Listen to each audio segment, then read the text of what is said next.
Welcome to YouTube channel of pure mathematical academy. तो आज जो क्वेश्चन डिस्कस करेंगे ये सीएसआई नेट दिसंबर 2023 में पूछे गए क्वेश्चन था। मैं पेज को जूम कर रहे हैं, ठीक है। क्वेश्चन पूछा गया था कॉम्प्लेक्स एनालिसिस से, क्वेश्चन डाला गया था पार्ट सी में। एंड क्वेश्चन की डिफिकल्टी लेवल की मैं यदि बात करूं तो मैं इसको 2 स्टार से रेटिंग करूंगा आउट ऑफ 5 स्टार, ठीक है। तो क्वेश्चन का सोल्यूशन पे जाने से पहले मैंने क्वेश्चन को ऑलरेडी जूम करके रखे। तुम क्या करो, पहले क्वेश्चन को एक बार खुद से ट्राई करो, उसके बाद ही इसका सोल्यूशन देखना, ठीक है। तो देखो क्वेश्चन में तुम्हारे पास क्या क्या इंफॉर्मेशन दे के रखे। बहुत ही सिंपल तरीके से ये क्वेश्चन को फॉर्म किया गया था। तुम्हारे पास यहाँ पे फॉर एन इंटीजर के कंसिडर द कंटूर इंटीग्रल, तुम्हारे पास आई के नाम से तुम्हारे पास दे के रखे, जो तुम्हारे सामने दिख भी रहा है। अभी यहाँ पे चारों स्टेटमेंट बनवा दिया गया, वो जो के है के ऊपर बेस करके, ठीक है। अभी ये चारों स्टेटमेंट में से कौन सा सही होगा वो तुम्हें चेक करना है। अभी तुम एक बात ध्यान दो, जब भी तुम ऐसे कंटूर इंटीग्रल को देखते हो, उसको समाधान करने के लिए बोला जाता है कि इसका वैल्यू क्या होगा, इसका वैल्यू क्या होगा। इसको देखते ही तुम्हारे दिमाग में फर्स्ट क्या आना चाहिए, पहले तो ये बताओ। इसको देखते ही हमारे दिमाग में कॉशी रेसिड्यू फॉर्मूला आता है, हाँ या ना। तो कॉशी रेसिड्यू फॉर्मूला के माध्यम से, देखो मैं एक बात बता दूं, तुम्हें यदि कॉशी रेसिड्यू फॉर्मूला के बारे में तुम्हें यदि नहीं पता है, सफिशिएंट नॉलेज नहीं है, तो मैं बोलूंगा वीडियो को यहां पे रोक दो, पॉज कर दो। तुम कोई भी टेक्स्ट बुक को, चिंता का विषय नहीं है, बहुत ही इजी है। तुम कोई भी टेक्स्ट बुक को तुम उठा के इसके ऊपर थोड़ा सा नॉलेज को ले लो, ठीक है। उसके बाद तुम इसको देखो, क्योंकि ये क्वेश्चन इतना इजी क्वेश्चन था, इसको करने के लिए मैक्सिमम 2 मिनट दो तो काफी है। लेकिन इसके लिए तुम्हें क्या है कि बेसिक नॉलेज आना चाहिए कॉशी रेसिड्यू फॉर्मूला का। तो तुम्हारे पास बेसिक नॉलेज है, इसको मैं पकड़ के ये क्वेश्चन का सोल्यूशन दूंगा। तुम्हें यदि नहीं है, जैसे मैंने बताया, चिंता का विषय नहीं है, कोई भी टेक्स्ट बुक को पकड़ो, या फिर मैंने इसके ऊपर लॉट्स ऑफ क्वेश्चंस करवा के रखा है और इसके ऊपर मैंने बहुत कुछ बता के भी रखा है। तुम हमारे प्लेलिस्ट को भी एक बार चेक कर सकते हो, ठीक है। अच्छा, तो कॉशी रेसिड्यू फॉर्मूला के अनुसार मेरे को अभी करना क्या है, पहले हमें इसका जो इंटीग्रल देके रखा है इसका पहले रेसिड्यू निकलना है। और देखो सिंपल सा बात है, हम यहाँ पे देखते ही पता लगा सकते हैं कि के यदि पॉजिटिव इंटीजर हो जाए, तो इसका जो है ना, इसका पोल्स जो है वो जेड इक्वल टू 0 पॉइंट पे ही मिलेगा, इसका पोल, ठीक है। और वो पोल का ऑर्डर जो है वो डिसाइड होगा के का वैल्यू के माध्यम से। यदि के का वैल्यू 1 है तो जेड इक्वल टू 0 पॉइंट पे इसका सिंपल पोल मिलेगा। यदि के का वैल्यू 2 है तो जेड इक्वल टू 0 पॉइंट पे इसका, तुम्हारे पास है जेड इक्वल टू 0 पॉइंट पे इसका डबल पोल मिलेगा। के इक्वल टू 3 होने पर 3 ऑर्डर का पोल मिलेगा। के इक्वल टू 4 होने पर 4 ऑर्डर का पोल मिलेगा। तुम समझ सकते हो कि ये इतना बेसिक है, ठीक है ना। अच्छा, एक बात और ध्यान दो, के यदि नेगेटिव इंटीजर हो जाए, क्योंकि क्वेश्चन में तुम्हारे पास इंटीजर दे के रखा है, पॉजिटिव इंटीजर नेगेटिव इंटीजर कुछ भी मेंशन नहीं था।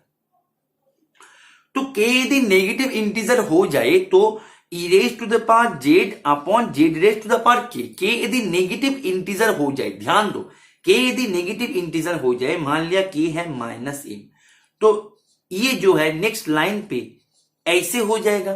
तो इसको देखते ही तुम्हारे चेहरे पे खुशी आ जाएगा, क्योंकि एक इंटायर फंक्शन है।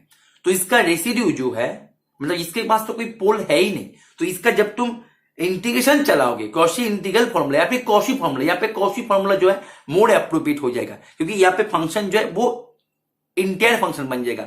कब? जब तुम नेगेटिव इंटीजर को लेके काम करोगे। जो क्वेश्चन में केवल इंटीजर है, पॉजिटिव इंटीजर नेगेटिव इंटीजर कुछ भी दे के नहीं रखे, हर एक लाइन को तुम्हें पकड़ना है।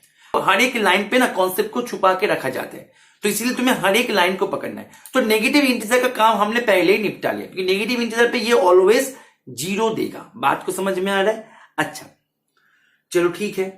और पॉजिटिव इंटीजर पे इसका पोल आएगा, और वो भी आएगा तो आएगा जेड इक्वल टू 0 पॉइंट पे आएगा। लेकिन पोल का ऑर्डर डिसाइड कौन करके देगा? वो जो के है, के का वैल्यू जो होगा, के जो इंटीजर होगा वही होगा वो जेड का, मतलब वो पोल का ऑर्डर, ठीक है। बहुत ही सिंपल है। बस अभी हमें करना क्या है, रेसिड्यू को निकलना है। जब भी हमारे पास रेसिड्यू निकल के आ जाएगा तो रेसिड्यू के साथ, क्योंकि इसके यहाँ पे तो केवल है ही एक ही पोल जेड इक्वल टू 0 पॉइंट पे, तो जेड इक्वल टू 0 पॉइंट पे हमें रेसिड्यू निकलना है। अभी जेड इक्वल टू 0 पॉइंट पे जब भी हमें रेसिड्यू निकल के आ जाएगा, उसके साथ 2 पाई आयोटा को मल्टीप्लाई कर देंगे, बस हो गया हमारा काम। बहुत ही सिंपल सा ट्रैक है। अभी रेसिड्यू कैसे निकलता है, मैंने इसको यहाँ पे फॉर्मूला को यहाँ पे इसको एक बार नोट करके रखे, तुम यदि भूल गए हो चिंता का विषय नहीं है, मैंने यहाँ पे नोट करके रखा, तुम एक बार देख लो, ठीक है। Z equals Z not point पे इसका यदि पोल आ जाए विथ ऑर्डर एन, तो उसका रेसिड्यू निकालने का फॉर्मूला कुछ ऐसे है। तुम चाहो तो लिमिट को इसके अंदर लेके इसको बाहर ले सकते हो, क्योंकि यहाँ पे ये जो है ये एन के ऊपर है, लिमिट चल रहा है जेड के ऊपर, तो इसके ऊपर लिमिट का कोई असर नहीं है, ठीक है। तुम चाहो तो इसको बाहर कर सकते हो, ठीक है, क्योंकि लिमिट जो है जेड के ऊपर चल रहा है और जेड का रोल यहाँ पे है, ठीक है। तो ऐसे करना होता है हमें। यहाँ पे एन जो है, एन है तुम्हें यहाँ पे नंबर ऑफ पोल्स, ऑर्डर की बात किया जा रहा है यहाँ पे, ठीक है ना। चलो, तो अभी हमारे पास क्वेश्चन में ये दे के रखे, ऑप्शन ये बोल रहा है कि आई के ऑलवेज जीरो होगा फॉर एवरी इंटीजर। देखो, फॉर एवरी इंटीजर में नेगेटिव इंटीजर का काम हमने पहले ही निपटा लिया, नेगेटिव इंटीजर के लिए ये सही बात है। लेकिन what about positive integer? Positive integer के लिए हमने अभी तक कुछ नहीं किया, अभी हम करेंगे। बात को समझ में आ रहा है कि नहीं आ रहा है? इज इट ओके और नॉट? क्लियर है? चलो, तो अभी हम पॉजिटिव इंटीजर के लिए हम क्या करेंगे, हम k इक्वल्स टू, पहले फर्स्ट पॉजिटिव इंटीजर हमारे दिमाग में 1 आता है, तो तुम्हारे पास उन केस में फंक्शन जो है वो बदल के ऐसे हो जाएगा। तो यहाँ पे z इक्वल्स टू 0 पॉइंट, इसके पास सिंपल पोल है, मतलब ऑर्डर n जो है n ऑर्डर का पोल, तो n यहाँ पे 1 हो जाएगा, ठीक है। तो इन केस में पहला टास्क तुम्हारा होगा रेसिड्यू को निकालना। तो रेसिड्यू जो है, residue of 8 at that point 0 क्या होगा, 1 बाई n माइनस 1, मतलब 1 माइनस 1 उसका फैक्टोरियल, 0 फैक्टोरियल 1 होता है, क्लास 11 में हमने करके रखे, ठीक है। फिर limit z tends to 0, d यहाँ पे d0 अपॉन dz0, किसी के ऊपर 0 आने पर वो 1 हो जाता है, ये भी हमने क्लास 10 में करके रखा। z f of z means बैठा दो, तो ये तुम्हें 1 दे दिया। अभी उसके साथ तुम्हें रेसिड्यू निकल के आ गया, अभी करना क्या है, रेसिड्यू के साथ तुम्हें 2 पाई आयोटा इंटू रेसिड्यू, ठीक है। तो रेसिड्यू तुम्हारे पास 1 आ गया, तो I1 क्या आ जाएगा, 2 पाई आयोटा इंटू 1, दैट मीन्स ये नॉट इक्वल टू 0।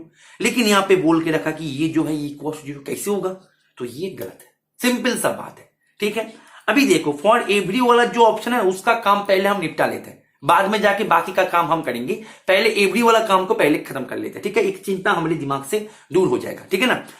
तो ऑप्शन सी बोल रहा है तुम्हें कि आई के इसका mod is less than equal to always I K plus 1 का मॉड के बराबर फॉर ऑल इंटीजर के।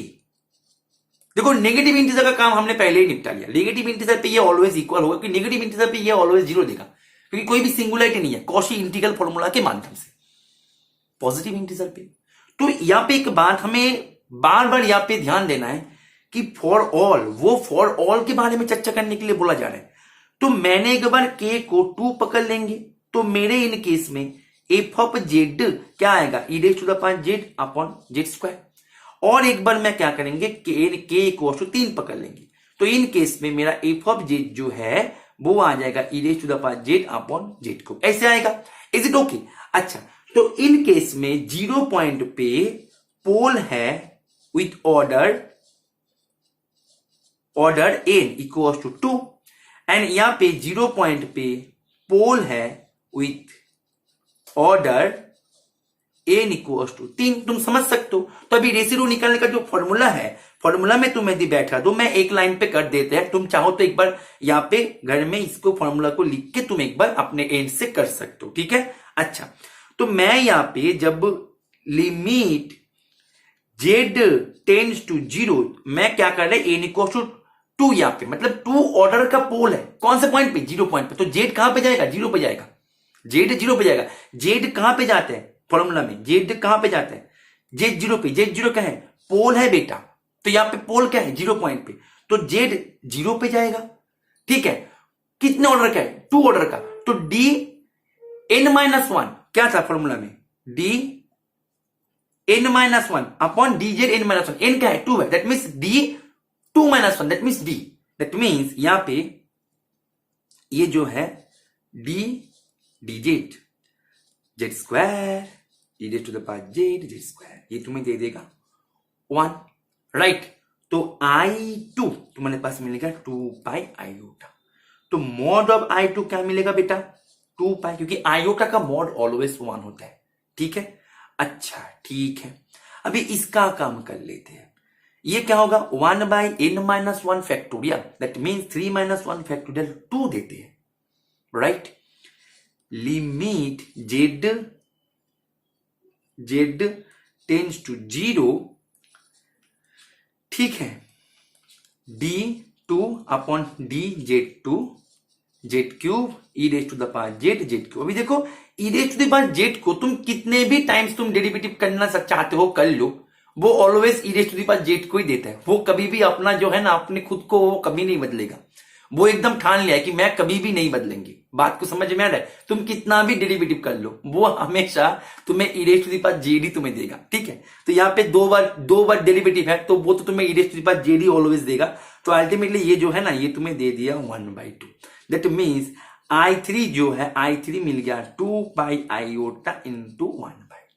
तो तुम्हारे पास I3 मॉड क्या मिल गया, बोलो मेरे को, ये मिल गया केवल पाई। अभी तुम मुझे खुद बताओ कि कौन बड़ा है, I2 बड़ा है या I3 बड़ा है। ओब्वियसली मॉड देके तुम जब कंपेयर करोगे, कंपेयर ऑलवेज रियल में होते हैं, कॉम्प्लेक्स में कभी भी कंपेयर नहीं होते। मॉड देने पर ही तो वो रियल पे जाते हैं, कॉम्प्लेक्स पे ऐसे लेस देन ग्रेटर देन, ये एकदम मीनिंगलेस बातें हैं, इसका कोई मीनिंग नहीं होता, कोई अर्थ नहीं होता। ये सब बातें बोलना एक बेवकूफ जैसी बात हो जाएगा कॉम्प्लेक्स में, लेकिन रियल में होता है। तो जब भी तुम मॉड दोगे, तुम खुद बताओ कि 2π बड़ा है या पाई बड़ा है। तुम बोलो सर 2π, यहाँ पे तुम ये करोगे या ये करोगे, ओब्वियसली ये करोगे। लेकिन क्वेश्चन में क्या देके रखा, क्वेश्चन में देके रखा ये वाला क्वांटिटी, जो ये गलत है। बात को समझ में, देखो क्वेश्चन में क्या देके रखा, क्वेश्चन में कहां लगा मेरा क्वेश्चन, देखो लेस देन देके रखा, तो ये गलत बोल रहा है ना, बिल्कुल गलत है ये, ठीक है। दैट मीन्स ये गलत हो जाएगा, राइट। अभी तुम एक बात ध्यान दो, जब भी तुम k को कोई भी इंटीजर ले लो, positive integer greater than equal to 1, वो ऑलवेज क्या करेगा, मैंने k को एनी इंटीजर ले लिया, एनी इंटीजर, मुझे नहीं पता वो एक्चुअल में है क्या, k any integer obviously greater than 1, मैं नेगेटिव को नहीं लेंगे, नेगेटिव लेने पर वो ऑलवेज 0 होगा, उसको लेके मेरा कोई चिंता नहीं, ठीक है। तो लिमिट यहाँ पे 1/k-1 factorial z tends to 0, मैं कोई भी एक k को पकड़ लिया, ठीक है। तो उन केस में मेरा फंक्शन जो है, फंक्शन बनेगा e⁻z/k। तो उन केस में यहाँ पे, ठीक है, फिर क्या होता है, देखो z-0 whole raise to the power n। तो मेरे को n क्या है, n यहाँ पे नंबर ऑफ पोल्स, ऑर्डर्स मतलब पोल्स का ऑर्डर, ठीक है। तो ऑर्डर यहाँ पे क्या है, 0 कितने टाइम्स आया है, n टाइम्स, तो n-1 होगा, ठीक है। तो यहाँ पे z raise to the power z-0 raise to the power k e⁻z ये कैंसिल हो जाएगा। अभी मैंने जैसे बताया अभी कि e⁻z जो है वो कभी भी अपना कैरेक्टर को नहीं बदलेगा, ठीक है। दैट मीन्स ये जो है, ये तुम्हें 1/k-1 factorial into e⁻0, that means ये तुम्हें ये दे दिया, जो कि एक नॉन जीरो क्वांटिटी है। अभी नॉन जीरो क्वांटिटी के साथ तुम्हें करना क्या है, आई के निकालना है। तुमने ये क्या निकाला, रेसिड्यू निकालना। चीजें को समझो, ये तुमने रेसिड्यू को निकाल दिया, लेकिन तुम यहाँ पे आई के को नहीं निकले। आई के जो है ये निकल के आएगा 2πi इंटू 1/k-1 फैक्टोरियल।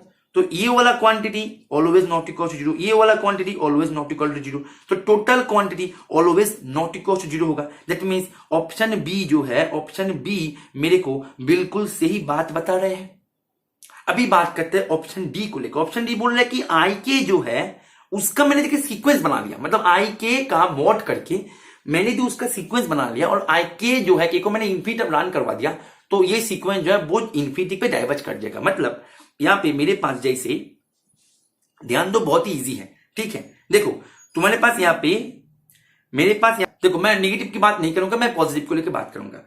तो I1 I2 मॉड देके obviously I3 I4 dot dot dot, ये मेरा सीक्वेंस है।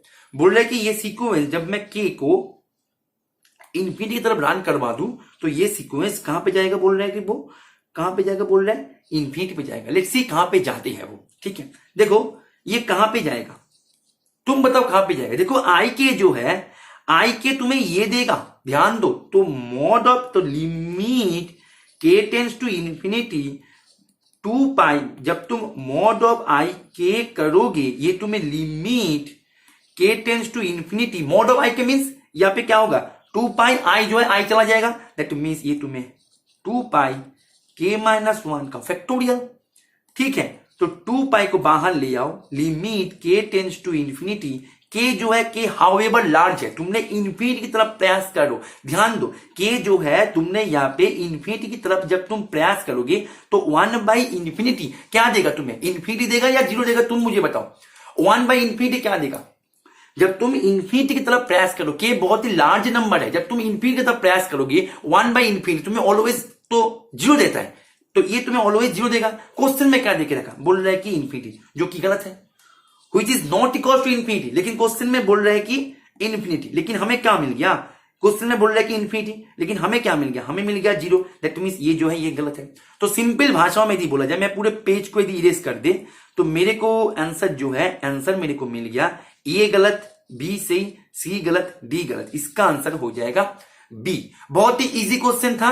ठीक है, मैंने तुम्हें यहां पे समझा रहे थे इसीलिए थोड़ा सा टाइम लगा, लेकिन तुम्हें इसको अपने एंड से करो, कॉन्सेप्ट्स को पकड़ के, तो ये क्वेश्चन करने में तुम्हें मोर देन 2 मिनट्स नहीं देना चाहिए, ये मैं मानता हूं, क्योंकि इतना इजी क्वेश्चन था। तो उम्मीद करते ये सेशन तुम्हें समझ में आ गया होगा, और तुम जो भी एग्जाम के लिए तैयारी कर रहे हो, तुम यदि तुम्हारे प्रिपरेशन के प्रॉपर गाइडेंस के माध्यम से लेना चाहते हो, ऐसे ही कॉन्सेप्ट्स को सीखना चाहते हो, क्वेश्चंस को इंडिपेंडेंटली जाके करना चाहते हो, प्रॉपर गाइडेंस में रह के तुम्हारे जो प्रिपरेशन है उसको एक स्मूथ ट्रैक में कन्वर्ट करने के लिए तुम हमारे रेगुलर बैचेस में भी ज्वाइन कर सकते हो। हमारे रेगुलर बैचेस में ज्वाइन करने के लिए तुम्हें करना क्या होगा, जो स्क्रीन पे दिए गए नंबर, मैं पेज को जूम कर देते हैं, ये स्क्रीन पे दिए गए नंबर पे तुम्हें कॉल कर लेना है या फिर व्हाट्सएप कर देना है। ठीक है, और तुम यदि तुम्हारे प्रिपरेशन को एक हाई क्वालिटी टेस्ट सीरीज के माध्यम से आगे लेके जाना चाहते हो, एक ऐसे टेस्ट सीरीज जो कि कोई भी प्रीवियस ईयर क्वेश्चन को कंटेन नहीं करता है, जो भी क्वेश्चन को कंटेन करता है एकदम high quality and totally new question को कंटेन करता है, then you can also enrol yourself in our test series courses. उसके लिए भी तुम्हें इसी नंबर पे ही कॉल कर लेना है या फिर व्हाट्सएप कर देना है। ठीक है,